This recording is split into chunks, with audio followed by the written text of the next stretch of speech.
Hiya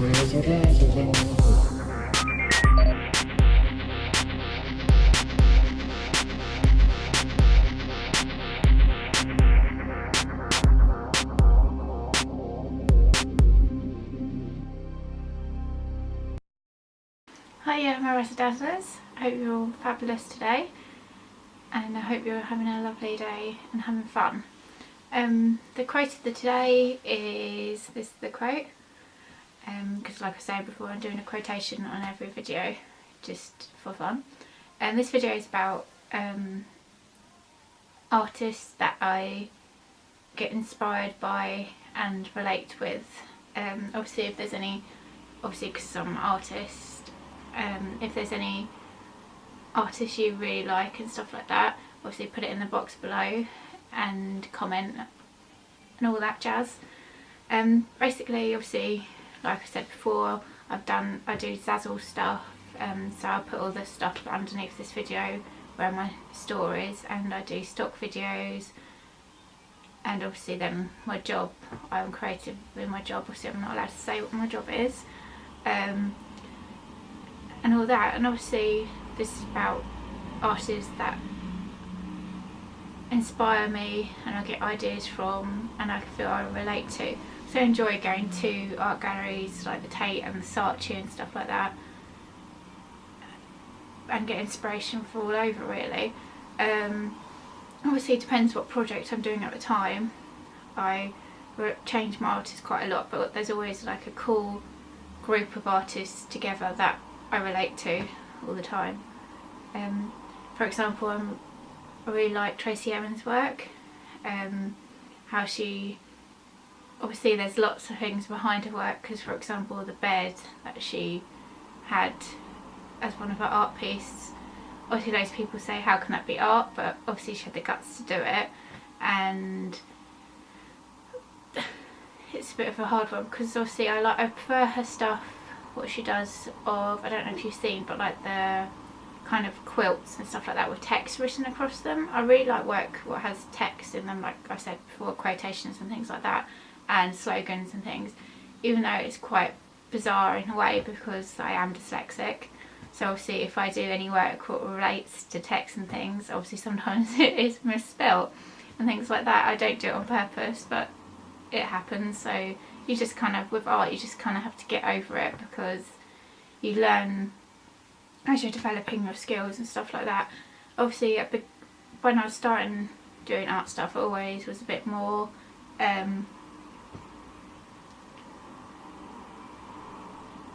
precise, I suppose, but then you think the final art piece is meant to be like a journey on how you got there, so you shouldn't have to worry. I feel my work, you shouldn't have to worry about how precise it is. You should be able to give the viewer a feeling when you're looking at the piece, be it any medium, because obviously I don't work in just one medium. I like to work with different equipment, different stuff really, like because I do wire sculptures and things like that as well, and dancers and things. I've had the show in Brighton where I put some dancers up, and obviously when I was in Bournemouth at uni I had a show there as well. Then obviously I had another show where I was doing video pieces. I don't do that much painting really, it's more like I say video, sculptures. Yeah, anyway, other artists like obviously I said Tracey Emin, obviously Tony Osella. I don't know if you've heard of him at all or not. Obviously I don't like his meaning behind his art, because obviously some artists I like the meaning behind their work rather than their work, if that makes sense. But with his, I like how he presents it. Obviously he uses projection onto sculptures and things like that, but I find really interesting mixing the two things together really, and how they work well. I mean, going back to Tracey Emin, I really like her, the way she just puts it all out there. It is like her kind of soul is out there for everyone to see. She doesn't care, it looks really raw, and gives that feel across. Obviously most of my work I really like how it explores like the human form and stuff like that as well. Obviously because I was saying with wire sculptures, I've done like wire dances and things like that. I love musicals, So I get a lot of inspiration from musicals going to see them. I love props, different props and stuff. Just how the overall atmosphere gets you involved in the show, and it just makes you feel the emotion of like the actor or actresses on the show when they're dancing and things like that. It just makes you all get involved and feel as one piece of the show, that you're actually going along their story. It all links in.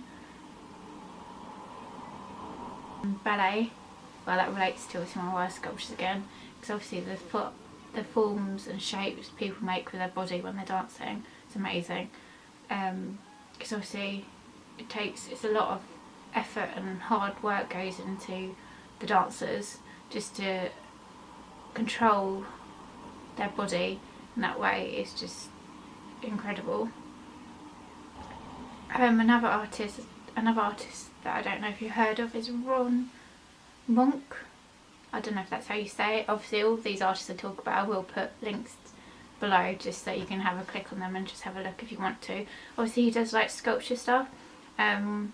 He has been in the Saatchi and stuff like that. He does, like, for example, I'm trying to think of one. He made this like little kind of man who was like an angel, had wings and stuff like that. It's pretty cool. It's worth a look. Actually was called, because I'm looking up on the computer as well while I'm talking, it was called Angel. Yeah, so it was a man sitting on a chair with wings. Another artist who uses text within their work that I like is Barbara Kosher. I can't say her surname at all. She obviously expresses with words rather than anything else. She sometimes uses pictures as well. Just because obviously I'm sure you know, some of my Dazzle stuff uses quite a lot of text and things like that. Just because I think it's quite fun to play with words and things like that, and how people read them and how a word can make you feel a certain way. Obviously with Sam Taylor-Wood, I like how her work is very emotional. For example, Hysterica, where she's just like basically filming someone laughing, and expressions and stuff like that. Obviously how expressions, if you look at someone, sometimes you can't tell if they're emotionally crying or laughing. If you take away the sound, you're not too sure. I just like playing with that kind of thing. And obviously I was saying about wire sculptures again. There's the artist called, let me just find the name.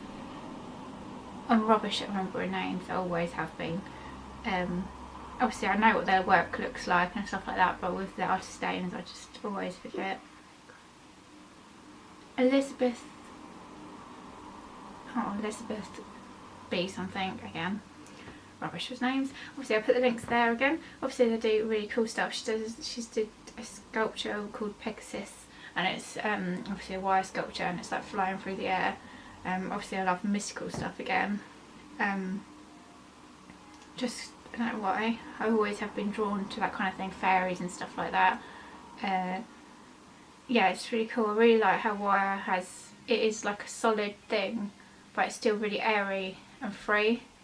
And obviously it works quite well if it's like hung up and stuff, because it just seems to be part of nature, but it's not, you know what I mean, because obviously it's still a wire piece, but the air can like flow through it and stuff, and if it's a little bit breezy it obviously makes it move slightly and things like that.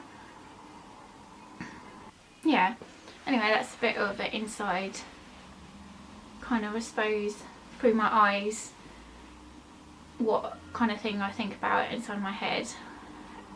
And hope you guys enjoyed this video, and like I say, if you have anything you want to talk about art stuff, just comment below, and I'll see you guys soon.